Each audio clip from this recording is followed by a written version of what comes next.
नेपाली सेवाको साँझ पखबाट शरद केसीको नमस्कार। आज कार्यक्रममा अमेरिकी सहायता परियोजना एमसीसी प्रतिनिधि सभामा अघि बढाउने पक्षमा काङ्ग्रेसद्वारा औपचारिक अग्रसरता, जनताबाट निर्वाचित जनप्रतिनिधिहरू संसदमा हुनुहुन्छ, त्यसको गुण र दोषको आधारमा उहाँहरूले एउटा निर्णय दिनु होला नि। सबैलाई लाग्यो कि यो चाहिँ उपयुक्त छैन भने निर्गल होला नि त। त्यसकारण त्यहाँ लान किन आपत्ति? तर चुनावसम्म थाँती राख्न प्रधानमन्त्रीलाई आग्रह गरिएको सत्तापक्ष वाम दलका एक नेताको भनाई। खास गरी तराईमा जनाधार रहेका दल विदेशी शक्तिले बनाइदिएको प्रचण्डको आरोप। त्यसको निम्ति मधेसी पार्टी चाहिन्छ भनेर विदेशी शक्तिहरूले बनाइदिए त्यस्ता पार्टी, त्यो नेपालीले र मधेसी जनताले बनाएको पार्टी पनि होइनन् ती। शिक्षक र निजामती कर्मचारीको सेवा सुविधा समान बनाउने विषयबारे एक चर्चा र युक्रेनमाथि रुसी हमलाको आशंकाबीच रुस र बेलारुसद्वारा 10 दिने संयुक्त सैन्य अभ्यास सुरु। तर सबभन्दा पहिले आजका प्रमुख विश्व समाचार। सञ्जीव गिरीबाट समाचार सुन्नुहोस्।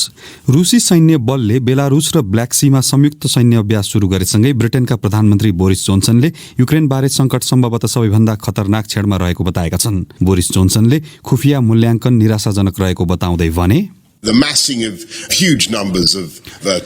युक्रेनसँगको सीमामा ठूलो संख्यामा सैनिक तैनाथ गरिनु यो पक्कै पनि सबैभन्दा खतरनाक समय हो। मेरो विचारमा यो युरोपले पछिल्ला दशकहरूमा सामना गरेको सबैभन्दा ठूलो सुरक्षा सङ्कट हो, ब्रिटिस प्रधानमन्त्री बोरिस जोन्सनको भनाई। तर उत्तर एटलान्टिक सन्धि संगठन नेटो मुख्यालयमा आयोजित पत्रकार सम्मेलनमा पश्चिमा राष्ट्रहरूले कडा प्रतिरोध र धैर्य कूटनीतिको नीति अपनाइरहेको उनले बताए। नेटोका महासचिवले युक्रेन विरुद्ध रुसको बढ्दो आक्रामक शैलीले नेटोको थप उपस्थिति निम्त्याउन सक्ने चेतावनी दिएका छन्। कूटनीतिक निकासका नाममा धम्की अनि विभिन्न मागको प्रयोग गर्ने कार्य नगर्न पश्चिमा नेताहरूलाई रुसी विदेश मन्त्री सेर्गेई लाभ्रोभले चेतावनी दिएका छन्। युक्रेनको उत्तरी सीमा नजिकै बेलारुसमा रुसी सैन्य अभ्यासमा हजारौं सेना उपस्थित रहेको बताइएको छ। शीतयुद्ध पश्चात यो उक्त क्षेत्रमा भएको सबैभन्दा ठूलो सैन्य उपस्थिति रहेको नेटोले जनाएको छ। रुसले बाह्य आक्रमणको खतराको विरुद्धमा ती अभ्यास गरिएको जनाएको छ। रुसले आफ्नो भागमा गाभेको क्राइमिया र युक्रेनसँगको पूर्वी सीमामा 1 लाखभन्दा बढी सेना तैनाथ गरिसकिएको छ। उक्त अभ्यासले रुसी आक्रमणका लागि आधार तय गर्न सक्ने पश्चिमा राष्ट्रहरूले चिन्ता व्यक्त गरेका छन्। भारतको दक्षिणी राज्य कर्नाटकको उच्च अदालतले अन्तिम फैसला नआएसम्म विद्यार्थीहरूलाई टाउकोमा स्कार्फ लगायतका धार्मिक पोसाक लगाउनका लागि आग्रह नगर्न भनेको छ। न्यायाधीशहरूले कक्षामा हिजाब लगाएर बस्न नदिएका मुस्लिम महिला विद्यार्थीहरूले अदालतमा दायर गरेको निवेदनबारे विचार गरिरहेका छन्। ती विद्यार्थीहरूले आफूहरू धार्मिक विभेदको शिकार भएको बताएका छन्। प्रधान न्यायाधीशले उक्त विषयबारे अदालतले सोमबार फैसला सुनाउने बताएका छन्। हिजाब लगाउन प्रतिबन्ध लगाउने पहल पश्चात सुरु भएको विवादका कारण कर्नाटक सहित अन्य केही राज्यहरूमा प्रदर्शन गरिएको छ। कर्नाटकमा 3 दिनका लागि सबै उच्च माध्यमिक तहका विद्यालय अनि कलेजहरू बन्द गरिएको छ। तपाईँ बीबीसी नेपाली सेवा सुनिरहनु भएको छ। विश्वव्यापी कोभिड खोप साझेदारी अभियान कोभ्याक्सले उत्तर कोरियाका लागि भनेर छुट्याएको कोभिड विरुद्ध खोपको संख्या कटौती गर्दैछ र ती मात्रा अन्य देशहरूलाई दिँदैछ। प्योङयाङसँग खोप प्राप्त गर्ने विषयमा सहमति जुट्नमा भएको ढिलाइका कारण त्यस्तो गर्न लागि कोभ्याक्सले जनाएको बताउँदै सोल स्थित बीबीसी संवाददाता लोरा बिकर भन्छन्, 2 वर्षभन्दा लामो समयदेखि कोरोना भाइरस संक्रमण फैलिन नदिनका लागि उत्तर कोरिया पूर्ण रूपमा लकडाउनमा छ। तर प्योङयाङले खोप प्राप्त गर्न रुचि देखाएको छ। उत्तर कोरियाको चिस्यान सहितको भण्डारण अनि वितरण क्षमताबारे चिन्ता रहेको स्पष्ट छ। बीबीसी संवाददाताको भनाई, गत वर्ष कोभ्याक्सले उत्तर कोरियाका लागि भनेर 80 लाखभन्दा बढी खोपका मात्रा छुट्याएको थियो। तर हाल उक्त संख्या 15 लाखभन्दा केही बढी कायम गरिएको छ। उत्तर कोरियाले हालसम्म कोभिड विरुद्ध कुनै पनि खोप स्वीकार गरेको छैन र उसले सीमा सम्बन्धी कडा नियम कायमै राखेको छ। संयुक्त राष्ट्रसङ्घका महासचिव एन्टोनियो गुटेरसले बेपत्ता अफगान महिला अधिकारवादीहरूबारे आफू अत्यन्तै चिन्तित रहेको बताएका छन्। गुटेरसले तालिबान नेतृत्वकर्ताहरूलाई उनीहरू सुरक्षित रहेको सुनिश्चित गर्न आग्रह गरेका छन् ताकि उनीहरू घर फर्कन सकुन्। शिक्षाको अधिकार र काम गर्न पाउनुपर्ने माग गर्दै गरिएका प्रदर्शनमा सहभागी कैयौं महिलाहरूलाई उनीहरूको घरबाटै हात हतियारसहित मानिसहरूले अपहरण गरेको बताइएको छ। परिवारका सदस्यहरूले उनीहरू तालिबानको नियन्त्रणमा रहेको बताइरहेको भए पनि उक्त इस्लामिक समूहले आफूहरूसँग त्यसबारे कुनै सूचना नरहेको जनाएको छ। र क्यानाडामा ट्रक चालकहरूले गरेको आन्दोलनबाट प्रभावित भएर फ्रान्स र बेल्जियममा यसै सप्ताहन्तमा आयोजना गर्ने योजना बनाइएको विरोध प्रदर्शन रोक्नका लागि ती देशका सरकारी निकायहरूले कडा कारबाहीको चेतावनी दिएका छन्। कोरोना भाइरस महामारी नियन्त्रणका लागि लागू गरिएको प्रतिबन्धात्मक व्यवस्थाको विरोधमा फ्रान्सको राजधानीमा बाटो ठप्प पार्न चाहने सवारी चालकहरूलाई जरिवाना र जेल सजायको धम्की दिइएको छ। ब्रसल्सका मेयरले आफ्नो शहरमा पनि त्यस्तै व्यवस्था गर्न लागि बताएका छन्। यो बीबीसी नेपाली सेवा हो।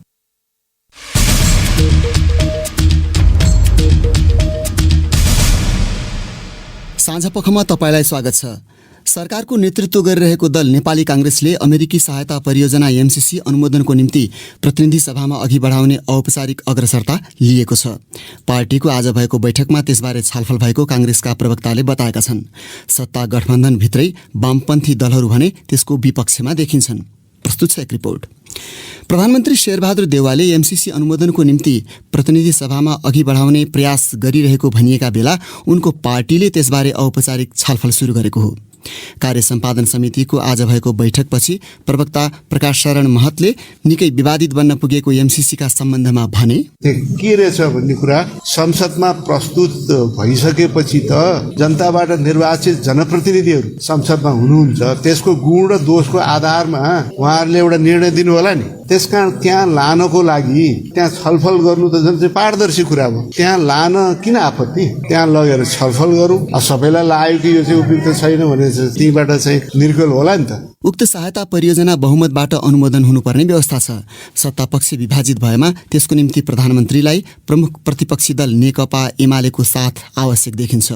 तर संसदमा लगातार अवरोध गरिरहेको एमाले त्यसबारे सत्तापक्षले धारणा सार्वजनिक गरेपछि मात्र आफ्नो भूमिकाबारे निधो सुनाउने बताउँदै आएको छ। काङ्ग्रेस प्रवक्ता महतले भने एमसीसी पारित हुने विश्वास व्यक्त गरे। संसदमा प्रवेश पनि नगराउने यो विषयलाई के छ भनेर भ्रमको खेती गरिराख्ने ठाउँ पनि दिन उपयुक्त हुँदैन। त्यही छलफल हुने भने मलाई लाग्दछ ठुलो बहुमतका साथ यो पारित हुन सक्छ। संसदमा रहेको अवरोध र राजनीतिक सहमति नभएको भन्दै सभामुख एमसीसी अघि बढाउन इच्छुक नरहेको समाचार आउने गरेका छन्। तर सरकारले चाहेमा सभामुखले एमसीसी संसदमा अघि बढाउनु पर्ने महतको भनाइ छ। एमसीसीले आगामी चुनावको परिणामलाई प्रभाव पार्न सक्ने भएकाले चुनावसम्म उक्त सम्झौता थाँती राख्न आफूहरूले प्रधानमन्त्रीलाई आग्रह गरिरहेको सत्ता गठबन्धनका एक नेताले बताएका छन्। मध्य फागुनसम्म सम्झौता अनुमोदन नभए नेपाललाई दिने भनिएको रकम अन्य देशलाई दिन सक्ने चेतावनी एमसीसीका उच्च अधिकारीहरूले दिइरहेका विवरणका माझ गठबन्धनका नेताको त्यस्तो भनाइ आएको हो। विद्युत प्रसारण लाइन र सडक निर्माणमा खर्च गर्ने गरी नेपालले अमेरिकाबाट झण्डै 60 अर्ब रुपियाँ अनुदान प्राप्त गर्ने सम्झौता सन् 2017मा गरेको थियो। थप चर्चा फणिन्द्र दाहालबाट। एमसीसीका कतिपय प्रावधानबाट असन्तुष्ट दलहरू यो सम्झौतालाई परिमार्जन नगरी संसदमा प्रस्तुत गर्न नहुने पक्षमा छन्। प्रधानमन्त्री शेरबहादुर देउवा र सत्ता गठबन्धनमा सहयात्रा गरिरहेका माओवादी केन्द्रका अध्यक्ष प्रचण्डले एमसीसीका उच्च अधिकारीहरूलाई पत्र लेखेर 4 देखि 5 महिनाभित्र सम्झौता अनुमोदन गर्ने प्रतिबद्धता जनाएको समय सीमा आगामी मध्य फागुनमा सकिँदैछ। उक्त समयसम्म एमसीसी बारे निर्णय नभए नेपाललाई दिइएको सहयोग अन्य देशलाई दिने एमसीसीकी उपाध्यक्ष फतिमा सुमारले बताएका विवरण आएका छन्। तर माओवादी केन्द्रका नेता हरिबोल गजुरेल चुनाव अघि एमसीसी अनुमोदन गर्न नसकिने बताउँछन्। सहमति भएन भने जस्तो हाम्रो अध्यक्ष प्रधानले राख्नु भएको छ, यो निर्वाचन पछि यो विषयलाई छलफल गर्नु, अहिले छलफल नगरौँ, यसले गठबन्धनलाई असर गर्छ, वातावरण बिगार्छ भन्ने कुरो उहाँले राखिसक्नु भएको छ होइन। अमेरिकाबाट प्रधानमन्त्रीलाई प्रेसर छ, त्यो प्रेसरलाई उहाँले कसरी व्यवस्थापन गर्ने अब चुनौती छ। यसै साता सरकारले आगामी वैशाख 30 गतेका लागि स्थानीय तहको निर्वाचन गर्ने मिति तोकेको छ। मिति तोक्नु अघि प्रधानमन्त्रीले माओवादी केन्द्र र विपक्षी दल एमालेका शीर्ष नेतासँग छलफल गरेका थिए। गठबन्धनको अर्को दल नेकपा एकीकृत समाजवादीले एमसीसी विरुद्ध लक्षित गर्दै आन्दोलनका कार्यक्रम नै घोषणा गरेको छ। एमसीसी अनुदान सम्झौताका कैयौं बुदा आपत्तिजनक रहेको बताउने उक्त दलका नेता विजय पौडेल मित्र राष्ट्रका हिसाबले अमेरिकाले सम्झौता अनुमोदन गर्न अनुचित दबाब दिन नहुने बताउँछन्। एमसीसीको विषय चुनावसँग पनि जोडिएको भन्दै उनले भने, गठबन्धनमा चाहिँ कूटनीतिक पहल गरौँ र यो चुनावपछि सारौँ। त्यसो लागि कसैले पनि राम्रै कुरो रहेछ भने पनि त्यसमा समर्थन गरे बापत चुनावमा भोट गुमाउनु पर्ने, नराम्रो कुरा रहेछ भने पनि त्यसलाई विरोध गरे बापत चाहिँ भोट गुमाउनु पर्ने स्थिति त बनाउनु भएन नि त। एउटा विकास परियोजनालाई चुनावी राजनीति नबनाऊ भन्ने नेताहरूको छलफल छ। त्यसमा अब जे हुन्छ हामी अब हेर्दैछौँ। कतिपय साना दलहरूले उक्त सम्झौतालाई लिएर प्रदर्शनहरू गरिरहँदा एमसीसीको पछिल्लो विवादले गठबन्धनमा सङ्कट निम्त्याउन सक्ने अड्कलबाजी व्यक्त भइरहेका छन्। फणिन्द्र दाहाल, बीबीसी, काठमाडौँ। अब अर्को विषय। माओवादी केन्द्रका अध्यक्ष प्रचण्डले खास गरी तराईका जिल्लाहरूमा बलियो पकड रहेका दलहरू विदेशी शक्तिले बनाइदिएको आरोप लगाएका छन्। पछिल्ला दिनहरूमा प्रचण्डले नाम नखुलाई अन्तर्राष्ट्रिय शक्तिलाई निशाना बनाउने गरेका छन्। प्रधानमन्त्रीसँग संयुक्त रूपमा आफूले एमसीसीलाई लेखेको पत्र सार्वजनिक भएपछि प्रचण्डको त्यस्तो धारणा प्रकाशमा आएको छ। प्रस्तुत छ एक रिपोर्ट। पार्टी प्रवेशको एउटा कार्यक्रममा बोल्ने क्रममा प्रचण्डले विदेशी शक्तिको नाम खुलाएनन्।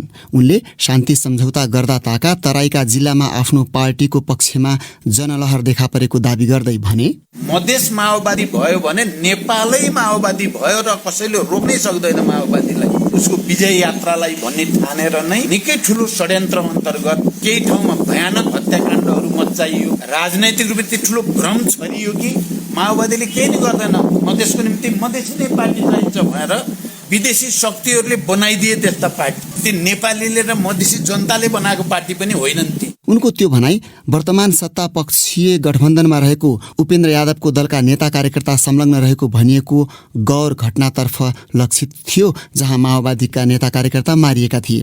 तर त्यसपछिको सन्दर्भमा उनले महन्त ठाकुर र सीके राउतको पार्टीतर्फ सङ्केत गर्दै भने, अर्कैको डिजाइनमा बन्यो तर भनियो हामी मधेसको मसिहा भनेको हामी नै हो, हामीले मात्रै मधेसको मुक्ति गर्न सक्छौँ भनियो। तर जसले त्यसो भने अहिले त तपाईँहरूले देख्नुभयो नि व्यवहारमा, त्यसो भन्ने पार्टी र नेताहरू अन्तत संहिता विरोधी, गणतन्त्र विरोधी, पहिचान र अधिकार विरोधी तत्त्वसँग गएर साँठगाँठ गर्न पुगे नि।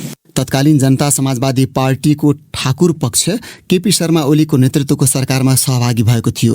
राउतले ओली सरकारसँगै लिखित सम्झौता गरेका थिए। अब भने तपाईँकै प्रतिक्रिया र टिप्पणी प्रस्तुत गर्दैछन् साथीहरू विनिता दाहाल र स्वेच्छा राउत। सामाजिक सञ्जाल फेसबुक र ट्विटरमा आज हामीले कोरोना भाइरस महामारीका कारण अघिल्ला 2 वर्ष विद्यालयले नै कक्षा 10 का विद्यार्थीहरूको वार्षिक परीक्षा लिएर आन्तरिक मूल्याङ्कन गरेकोमा यस वर्ष सरकारले वैशाखमा जाँच लिने गरी एसईई परीक्षाको समय तालिका प्रकाशित गरेको छ।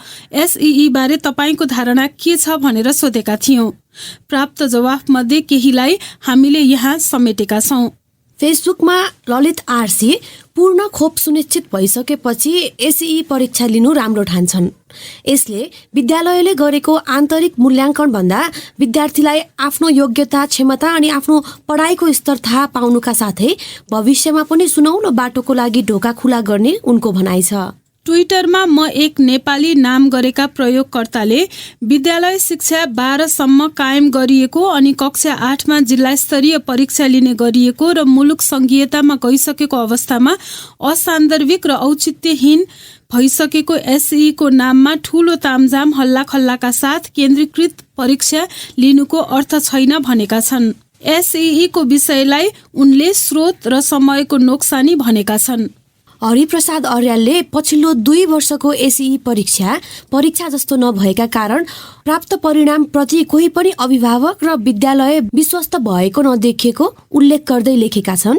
बहुसंख्यक विद्यार्थीहरूले पढ्नुपर्छ भन्ने नै बिर्सिए जस्तो भएको थियो। समयमा एसईई को स्तरीय परीक्षा नहुँदा त्यो भन्दा तलका कक्षामा समेत विद्यार्थीले मेहनत गर्न छाडेका थिए। वैशाख 9 गतेबाट हुने परीक्षा तालिकाले विद्यालय तह पठन पाठन पुनः लयमा फर्कन्छ कि भन्ने आशा जगाएको छ। पदम भट्टराईको विचार भने अलि फरक छ। फेसबुकमा उनी लेख्छन्, एसईई परीक्षालाई फलामे ढोका भनेर परीक्षामा सुरक्षाकर्मी राखेर विद्यार्थीलाई तर्साउने काम बन्द गर्नुपर्छ। बाँकी रहेको सीमित समय पढाइलाई प्राथमिकतामा राखेर कक्षा 11, 12 स्नातक, स्नातकोत्तर तहका परीक्षाहरू जसरी सामान्य र मर्यादित ढंगले एसईईलाई पनि सामान्य तरिकाले सम्पन्न गर्नुपर्छ, न कि कुनै भयंकर हाउगुजी बनाएर। कोरोना भाइरसले शिक्षा क्षेत्रमा ठूलो क्षति पुर्याएको उल्लेख गर्दै ट्विटरमा कमल बडुवाल लेख्छन्, 2 वर्षमा विद्यालयले आन्तरिक मूल्याङ्कनमा चिन्जानका विद्यार्थीको ग्रेड राम्रो र अरूको सामान्य ग्रेड भन्ने गुनासो आएको थियो। परीक्षा तालिका सार्वजनिक गरेर विगत झै आन्तरिक मूल्याङ्कन नहोस्। भौतिक उपस्थिति बिनाको परीक्षाको विकल्प पनि छैन। अब केही अन्तर्राष्ट्रिय प्रसङ्ग। रुसले युक्रेनमाथि आक्रमण गर्न सक्ने त्रास बीच रुस र बेलारुसले 10 दिनसम्म चल्ने संयुक्त सैन्य अभ्यास सुरु गरेका छन्। बेलारुस लामो समयदेखि रुसको निकट सहयोगी राष्ट्र हो। बेलारुस र युक्रेन बीच लामो सिमाना छ। बीबीसीका विवरणहरूमा आधारित त्यस सम्बन्धी रिपोर्ट सुन्नुहोस् सञ्जीव गिरीबाट। शीतयुद्ध पश्चात सबैभन्दा ठूलो रहेको विश्वास गरिएको बेलारुसमा रुसी सैन्य तैनाथीलाई फ्रान्सले उसकै शब्दमा हिंसात्मक संकेतको संज्ञा दिएको छ। युक्रेनले भने यो मनोवैज्ञानिक दबाव रहेको बताएको छ। बिहिबार युकेका प्रधानमन्त्री बोरिस जोन्सनले युरोपले दशकौं यताको सबैभन्दा ठूलो सुरक्षा चुनौतीको सामना गरिरहेको बताएका छन्। 1 लाखभन्दा बढी सेना युक्रेनसँगको सीमा नजिकै तैनात गरेको भए पनि रुसले आक्रमणको योजना अस्वीकार गर्दै आएको छ। अमेरिका र अन्य पश्चिमा राष्ट्रहरूले कुनै पनि बेला आक्रमण हुन सक्ने चेतावनी दिइरहेका छन्। अलाइड रिजल्भ 2022 नाम दिइएको सैन्य अभ्यास बेलारुसको युक्रेनसँगको सीमा नजिकै भइरहेको छ। रुसले युक्रेनमाथि आक्रमण गर्ने प्रयास गरे बेलारुसको उक्त स्थानबाट युक्रेनको राजधानी किएभ नजिकै रुसी सैनिकहरूको उपस्थिति रहने र त्यसले उक्त शहरमाथि आक्रमण सहज बनाउने चिन्ता व्यक्त भइरहेको छ। अमेरिकाले संयुक्त सैन्य अभ्यासमा 30,000 रुसी बलको उपस्थिति रहने ठानिएको जनाएको छ। तर रुस र बेलारुस दुवैले भने कुल सैन्य संख्या खुलाएका छैनन्। रुसले युक्रेनको दक्षिणी क्राइमिया प्रायद्वीपलाई आफ्नो नियन्त्रणमा लिएको र पूर्वी डोनबास क्षेत्रको रक्तपातपूर्ण विद्रोहलाई समर्थन गरेको झण्डै 8 वर्षपछि तनाव पुनः चर्केको हो। मस्कोले युक्रेन सरकारलाई पूर्वी क्षेत्रमा शान्ति पुनस्थापनाका लागि अन्तर्राष्ट्रिय सम्झौताहरू लागू गर्न असफल भएको आरोप लगाएको छ। अर्को विषय, नेपालसँग सबैभन्दा धेरै सीमा जोडिएको भारतीय राज्य उत्तर प्रदेशमा नयाँ सरकार निर्माणका लागि विधानसभा चुनाव सुरु भएको छ। 7 चरणमा हुने त्यो निर्वाचन किन महत्त्वपूर्ण छ त? बीबीसीकी गीता पाण्डेले तयार पारेको सामग्री सुन्नुहोस् विनिता दाहालबाट। आउँदो महिना भारतका 5 राज्यमा निर्वाचन हुँदैछ, तर धेरैको आँखा उत्तर प्रदेश अर्थात् यूपीको मुख्य प्रतिस्पर्धी क्षेत्रमा छ। भारतको सबैभन्दा धेरै जनसंख्या भएको यूपीमा 24 करोड मानिसहरू बस्छन्। यदि यूपी अलग्गै देश हुन्थ्यो भने त्यो जनसंख्याका हिसाबले विश्वमै चीन, भारत, अमेरिका र इन्डोनेसिया पछि आउँथ्यो। जनसंख्याका हिसाबले पाकिस्तान वा ब्राजिल भन्दा पनि ठूलो हुन्थ्यो यूपी। उक्त राज्यले सबैभन्दा धेरै अर्थात् 80 सांसद भारतको संघीय संसदमा पठाउने भएकाले त्यहाँ जित्ने दलले भारतमा शासन गर्न पाउँछ भन्ने गरिन्छ। भारतका प्रथम प्रधानमन्त्री जवाहरलाल नेहरू सहित कैयौं प्रधानमन्त्री यसै प्रदेशबाट भएका छन्। पश्चिमी राज्य गुजरातका बासिन्दा नरेन्द्र मोदी समेतले सन् 2014 को आम निर्वाचनमा आफ्नो संसदीय यात्राको सुरुवात यसै प्रदेशबाट गरेका थिए।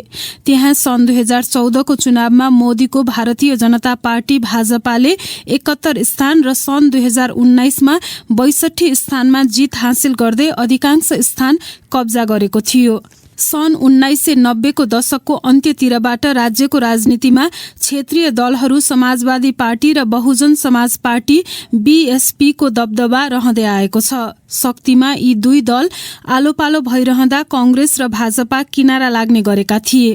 तर सन् 2017 मा भाजपाले विधानसभाको चुनावमा 403 सीट मध्ये 312 मा जितेर स्पष्ट बहुमत ल्याएको थियो। प्रधानमन्त्री मोदीको चमत्कारिक व्यक्तित्व र बढ्दो लोकप्रियताका माझ भाजपाले चुनावमा खसेको मतको झण्डै 40% पाएको थियो।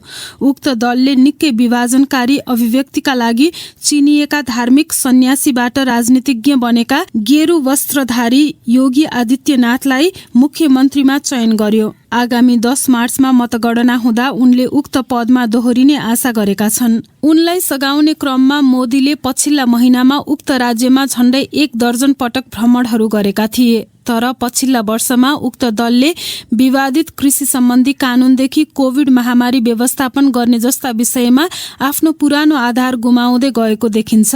49 वर्षीय आदित्यनाथले आफ्ना र्यालीहरूमा रोजगारी सिर्जना, अर्थतन्त्र सुदृढीकरण र राज्यमा कानूनी व्यवस्थाको सुधार गरेको दावी गरेका छन्। तर उनले हिन्दू मतदाताको मत तान्न मुस्लिम विरोधी धारणाहरूको समेत प्रयोग गरिराखेका छन्। आदित्यनाथको मुख्य चुनौती समाजवादी पार्टीका 48 वर्षीय अखिलेश यादव छन्, जसलाई सन् 2017 मा भाजपाले मुख्यमन्त्रीबाट विस्थापित गर्न सफल भएको थियो। केही साना क्षेत्रीय दलसँग गठबन्धन गरेपछि उनको सम्भावना बढेको देखिएको छ।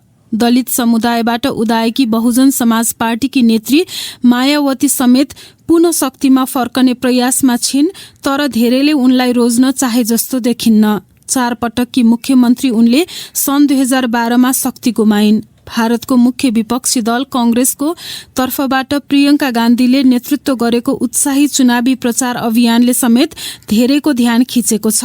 बलात्कार पीडित र प्रहरी अत्याचारमा परेका परिवारहरूमा पुगेर उनी समाचारमा छाएकी छन्। महिला मतदातातर्फ लक्षित उनको जोडले समेत धेरैको ध्यान खिचेको छ। उनको व्यक्तिगत प्रभाव उच्च देखिए तापनि उनको चुनावी अभियानमा समर्थकहरूको प्रभाव कम देखिन्छ। सन् 1989 यता उक्त राज्यमा कुनै पनि दलले लगातार दोस्रो कार्यकालका लागि चुनाव जितेको छैन। त्यसैले यो चुनाव भाजपा आदित्यनाथ र उनको हिन्दू राष्ट्रवादको राजनीतिको जनमत संग्रह जस्तो हुनेछ। प्रसङ्ग फेरि नेपालकै। शिक्षा विज्ञान तथा प्रविधि मन्त्री देवेन्द्र पौडेलले शिक्षकहरूलाई पनि निजामती कर्मचारी सरह सेवा सुविधा दिने प्रक्रिया अघि बढाउन लागेको बताएका छन्।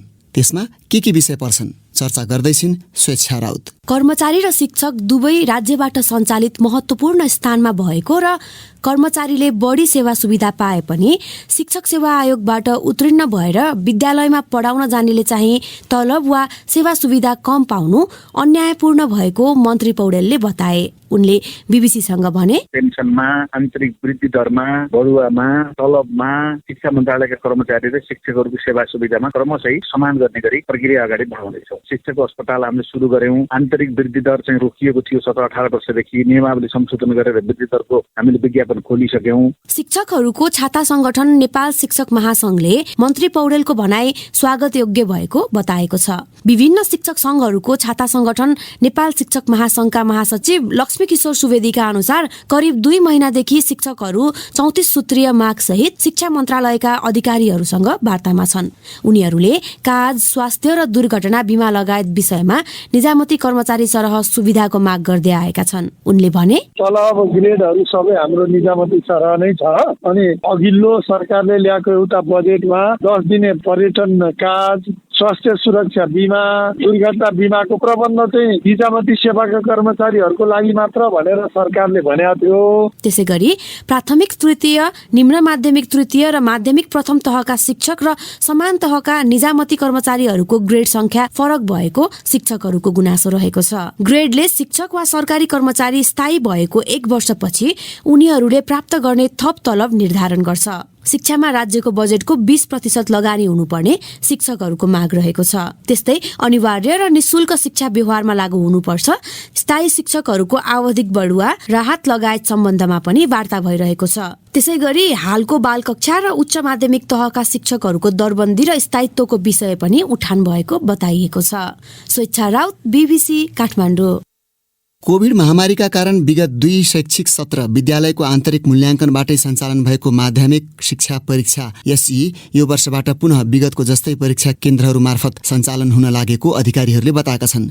विद्यालय तहको परीक्षा प्रदेश तहमा हस्तान्तरण हुनुपर्ने संसदीय समितिको निर्देशन बीच एसई सञ्चालनको जिम्मेवारी पाएको राष्ट्रिय परीक्षा बोर्डले यो वर्ष देशभरका करिब 2000 परीक्षा केन्द्रहरूबाट परीक्षा दिने व्यवस्था गर्न लागि जनाएको छ। थप चर्चा गर्दैछन् अशोक दाहाल। आगामी वैशाख 9बाट 20 गतेसम्म देशैभर एकसाथ सञ्चालन हुन लागेको परीक्षामा करिब 5 लाख विद्यार्थीहरू सहभागी हुने आकलन गरिएको छ। सरकारले एसईलाई केन्द्रको जिम्मेवारीबाट प्रदेशलाई हस्तान्तरण गर्ने बताइरहे पनि कानुन अभावमा यो वर्षको परीक्षा राष्ट्रिय परीक्षा बोर्ड मार्फत सञ्चालन हुन लागेको बोर्डका अध्यक्ष महाश्रम शर्माले बताए। तर नतिजा प्रकाशन सहित व्यवस्थापनका कतिपय अधिकार प्रदेशलाई पनि हस्तान्तरणको तयारी भइरहेको बोर्डले जनाएको छ।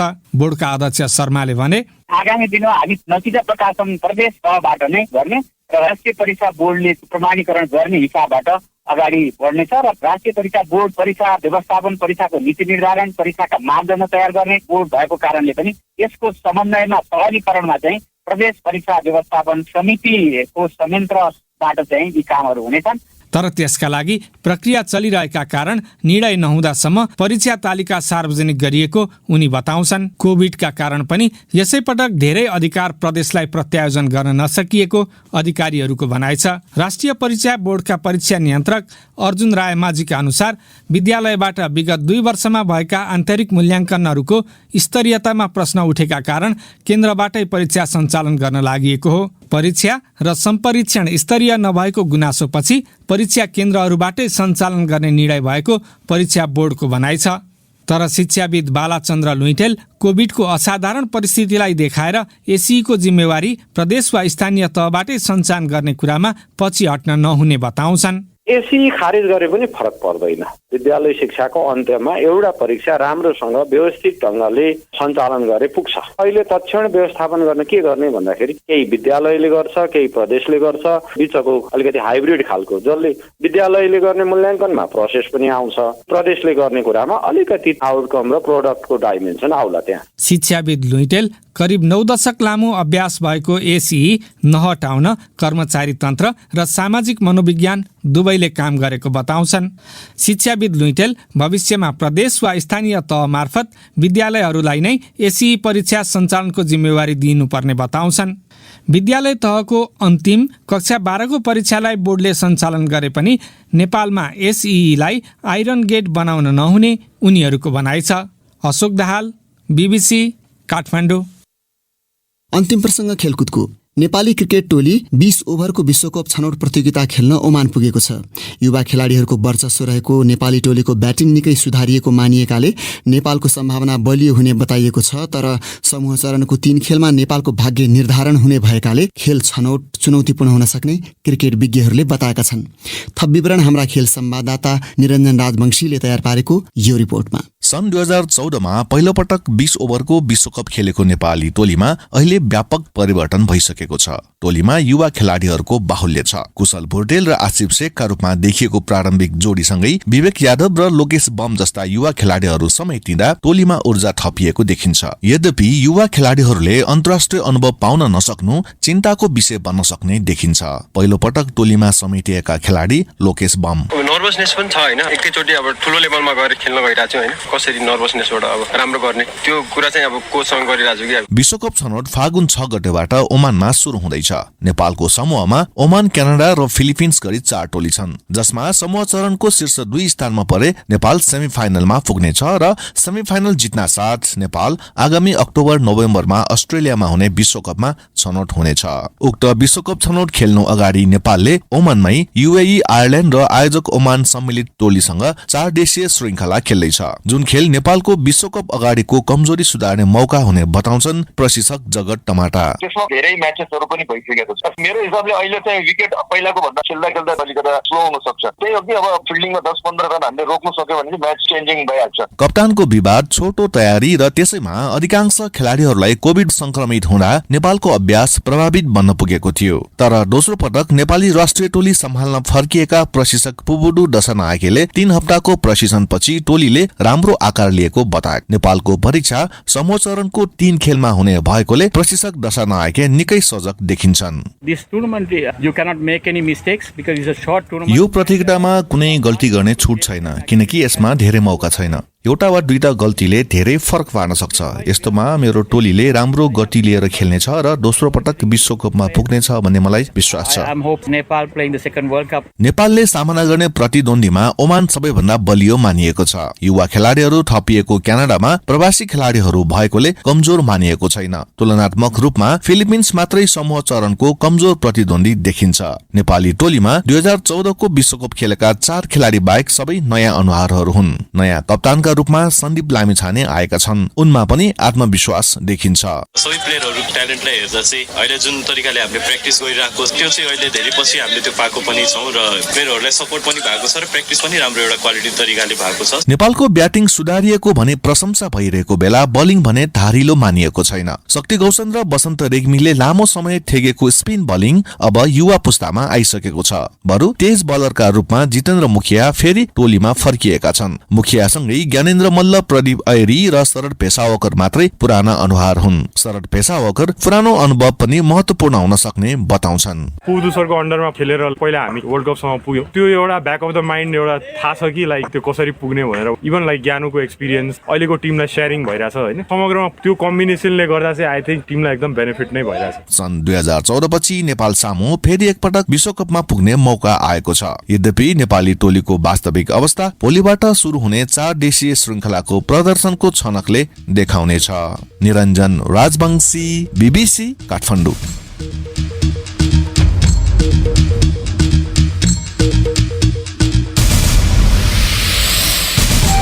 हवस्, त्यसका साथै बीबीसी नेपाली सेवाको साँझ पख यही सकिन्छ। अब हामी भोलि बिहान 7:15 बजे बिहानी पख लिएर आउनेछौँ। त्यस बेलासम्मका लागि हामी सबैलाई बिदा दिनुहोस्। नमस्कार।